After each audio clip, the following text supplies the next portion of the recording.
December 29th, 2013. Guys, I'm going to go through some images here. You're looking at Fukushima, unit 1, 2, 3, and 4. 3 is the one that steam is coming out of, right? 1 is to the right.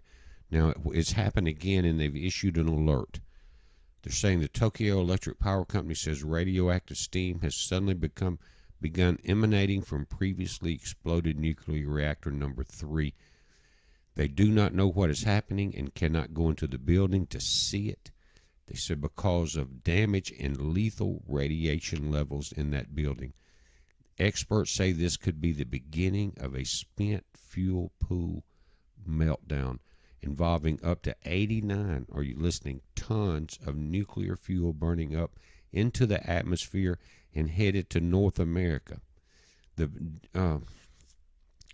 On December 28th, they admitted steam was billowing out of reactor building number 3. You can see it there. And guys, it didn't have a chance the way it was designed, right on the ocean. And I think these are all General Electric designs, just like the ones on the California coast. They're almost identical, even the way those protective seawalls were there. But guys, that tsunami came in over 62 feet in this area. But it goes on to say that the steam appeared to be coming from what's left of the 5th floor of the mostly destroyed building. It is widely known that people cannot get inside that reactor building because of the radioactivity. TEPCO cannot state for certain what is happening, but they're blaming it more than likely on these fuel rods. And guys, and this is critical. Again, here you can see the sea level rise. And this was not the crest of the waves. This was the average height at 62.336 feet above that sea level rise. Guys, that's a lot. And that island had seawalls, but it dropped. The entire island dropped at that time.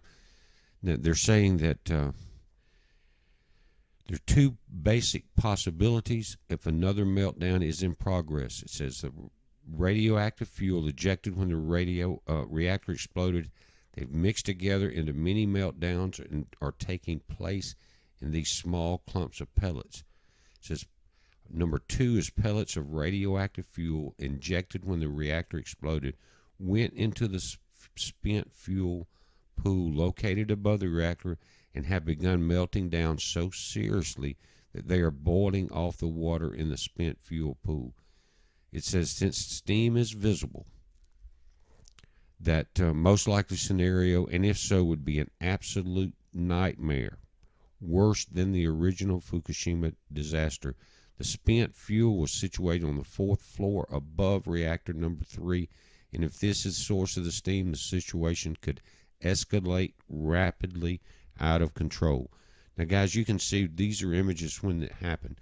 That's the nuclear plant burning there. But these are not current images. We don't have the current ones coming in right now. This is their airport after it happened. But I'm going to continue reading this report. It says that they're going to keep up to date on developments via the internet, and I'll keep them uploaded here. And we're going to talk about this on tomorrow's show. That's at 2:30 Central Time, 30 minutes after Pastor Paul's show.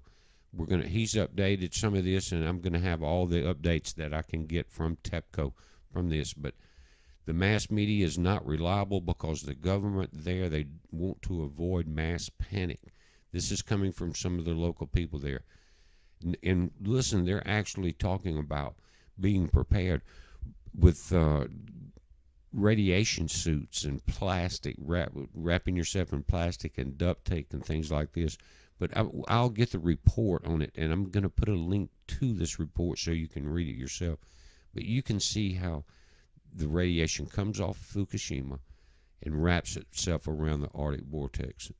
North America, Canada gets it all the way around to the British Islands, back around across Russia and China, back across the ocean, and back across Fukushima.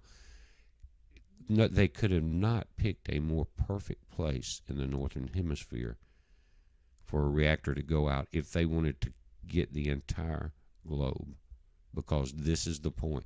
You can see the air coming off the Arctic across Fukushima, across Kamchatka, Russia, and across the Aleutians into the Pacific Northwest.